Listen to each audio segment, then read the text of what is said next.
तिला विचारलं जातं आणि मग संदीप खरे म्हणतात तसं, तुझं बघता सारा हिशोब चुकला होता, मी अमावस्येला चंद्र पाहिला होता. तो एकच झाला गुलाब अवघा लाल, जो उठांवरी तुझ्या टेकला होता. अशी गाडीगोडी पण होते आणि याने बहुधा प्रेम वाढत असेल काय माहिती. मग सहज ओळी सुचतात की एक एक स्वप्न आले घेऊन लाख स्वप्ने, लाखात एक माझे ते स्वप्न तू पहावे.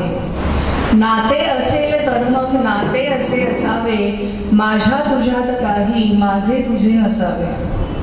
हलकेच दूर व्हावा काळावरील पडदा, हलकेच आरशाला प्रतिबिंब आठवावे, माझ्या तुझ्यात काही माझे तुझे नसावे. डोळ्यास जाणवावे डोळ्यामधील आशा, न मागताही काही न मागताही सुख उंजळीत यावे, माझ्या तुझ्यात काही माझे तुझे नसावे. नाते असेल तर मग नाते असे असावे. इतकी सुंदर कविता. ऍक्च्युली PNG वाल्यांची तशी ऍड आहे लेटेस्ट, त्याच्यातलं गाणं आहे. इतकी सुंदर कविता झालंय, गाणं तितकं सुंदर हवं, बरोबर ना. शरदाचं चांदण किंवा चंद्र हा प्रेमिकांचा अत्यंत आवडीचा विषय. म्हणजे काही उद्योग नसला की पौर्णिमेचा चंद्र बघत बसायचा आणि प्रेमाच्या गुलगुल गप्पा वाढायच्या असो. पण रेडिओवर पूर्वी भावासारखा नावाचा एक कार्यक्रम होता. त्या कार्यक्रमात याच विषयावरच्या पहिल्या गाण्याने 50 वर्षापूर्वी इतिहास घडवला होता आणि नंतरही असंख्य वेळा हे गाणं गायलं जाऊनही त्याची गोडी अजूनही अवीट आहे. अर्थात मंगेश पाडगावकरांचे शब्द, श्रीनिवास खळे यांचं संगीत आणि अरुण दाते आणि सुधा मल्होत्रा यांचा आवाज, या सगळ्यांमध्ये नक्की सरस काय आहे सांगता येणं खूप कठीण आहे. आणि ऍक्च्युली प्रेम या भावनेचा इतका तरल आविष्कार अजून कुठल्याही गाण्यामध्ये पाहायला मिळत नाही. ते प्रेमी युगुल काय म्हणतं ते आता या दोघांच्या आवाजात आपण ऐकूया.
जीवा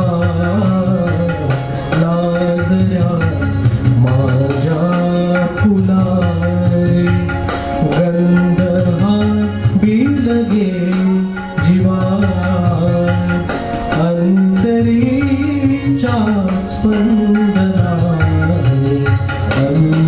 अंतरारी ही हवा अंतरीच्या स्पंदनाने अंतरारी ही हवा बारलेल्या या स्वरानी बारलेला जन्म हा तू अशी जवळी राहा तू अशी जवळी राहा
आज तू डोळ्यात